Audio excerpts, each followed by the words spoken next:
Salut, c'est Fanny du blog fannys.fr. Je suis contente de te retrouver pour cette vidéo, ça fait un petit bout de temps. Aujourd'hui, on va parler de la façon dont nos croyances et notre état d'esprit influencent notre vie. Et j'ai eu l'idée d'un nouveau format, alors j'espère que ça va te plaire. Alors, on va voir comment notre état d'esprit influence notre vie. Donc on part avec un certain état d'esprit. Bon, je suis pas dans une très bonne position pour dessiner. Admettons que nos pensées nous disent « ça ne va pas ». Globalement, ça ne va pas. Voilà, notre état d'esprit est plutôt pessimiste. Donc cet état d'esprit va avoir une influence sur notre attitude globale. On va adopter l'attitude qui correspond à l'état d'esprit « ça ne va pas ». Notre corps va refléter cet état d'esprit.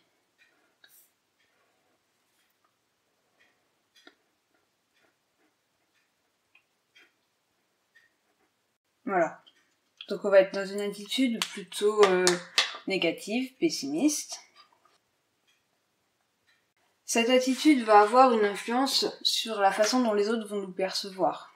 Par exemple, si notre attitude est pessimiste, fermée, on est bien d'accord que les autres vont y réagir d'une certaine façon.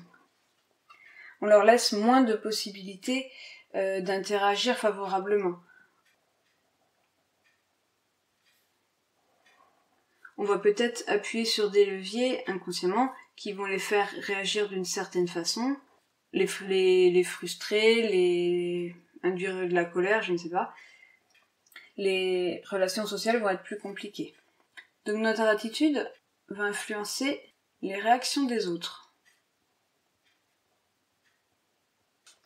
Notre attitude va également influencer les situations de notre vie.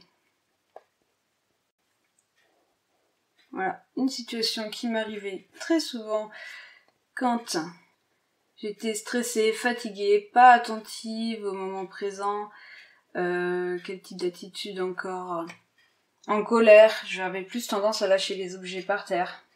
Donc on peut se dire, c'est le hasard, je fais tomber quelque chose. C'est pas vraiment le hasard. C'est directement lié à notre attitude.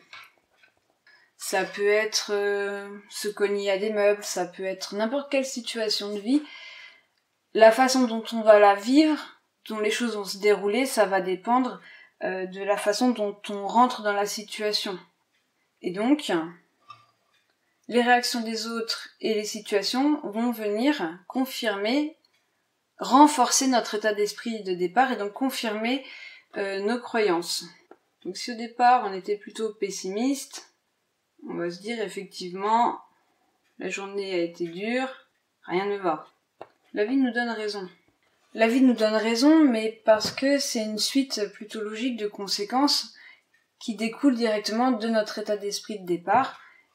Et notre état d'esprit dépend aussi de nos croyances, donc des croyances qui vont plus nous limiter, des croyances limitantes ou d'autres croyances qui vont nous ouvrir des possibilités.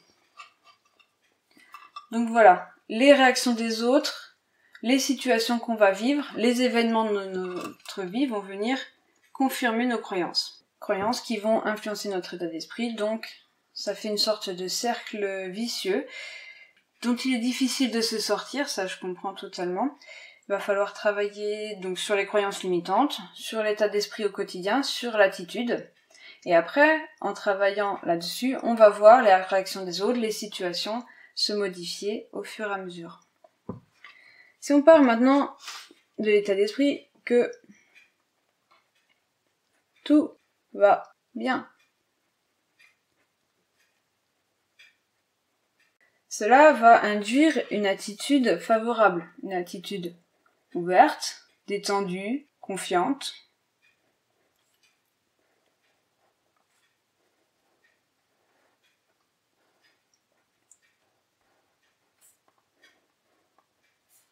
Cette attitude va mettre les autres aussi en confiance. C'est toujours plus agréable d'interagir avec quelqu'un d'ouvert, d'accueillant, de souriant. On laisse plus d'espace aux autres pour interagir favorablement avec nous. On va moins les bloquer par une attitude fermée, par exemple. Donc on va avoir des relations globalement, enfin je fais des généralités, mais globalement plus fluides, on va dire. De la même façon, les situations de notre vie, on va pouvoir les vivre différemment.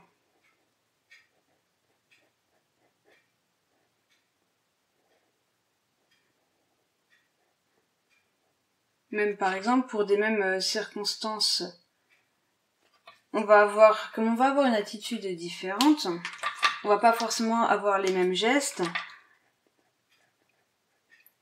on va pas avoir les mêmes réactions aux choses, et donc ça va se passer différemment. Ces situations, ces relations sociales vont venir à nouveau confirmer nos croyances. Par exemple, ici, la croyance que tout va bien. Donc là, on rentre plutôt dans une sorte de cercle vertueux, où nos croyances que la vie est fluide, par exemple, vont être confirmées. Donc notre état d'esprit va être globalement plus positif, donc notre attitude plus ouverte. Donc les autres vont interagir avec nous de façon globalement plus favorable. Évidemment, hein, je fais des généralités, mais c'est pour dire que notre état d'esprit va avoir vraiment une influence sur notre vie. Si on n'est pas satisfait de notre vie, si on n'est pas satisfait des situations que l'on vit, si on n'est pas satisfait des relations sociales que l'on a, plutôt que de venir confirmer les croyances et de renforcer ce cercle vicieux, il va peut-être falloir plutôt se remettre en question et voir de quelle façon on peut agir sur notre état d'esprit. Si on ne peut pas changer directement les situations qu'on vit, ou si on ne peut pas changer les réactions des autres, elles nous appartiennent pas, on ne peut pas les changer. Par contre, ce sur quoi on va pouvoir agir, ça va être sur nous-mêmes, notre état d'esprit, notre attitude, nos croyances. Et là, on reprend du pouvoir sur notre vie. Et là, on se rend compte qu'on va pouvoir être non plus victime ou spectateur de notre vie, mais vraiment acteur.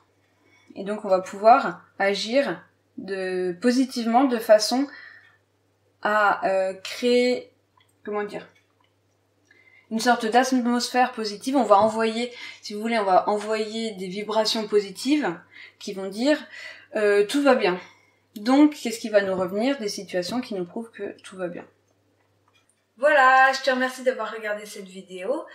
Je vais mettre le dessin sur mon blog, donc dans un espace réservé aux abonnés, où je vais t'envoyer un petit code par mail pour t'y connecter. Et puis tu pourras le retrouver en PDF. Pour ceux qui ne sont pas abonnés, c'est totalement gratuit, il suffit de donner son adresse email sur le site fannis.fr. Voilà, je te remercie, à bientôt. Et si tu te demandes, mais d'où me vient toute cette créativité? Eh bien, voilà, je te montre là une création de ma mère. Moi, je le trouve très beau. Donc, elle n'est pas fleuriste, hein. Mais elle est très créative et du coup, je pense qu'elle m'a transmis ce goût déjà de tester plein de choses différentes et puis tout simplement de créer. Ça, c'est des tomates du jardin, des tomates bleues ou indigo.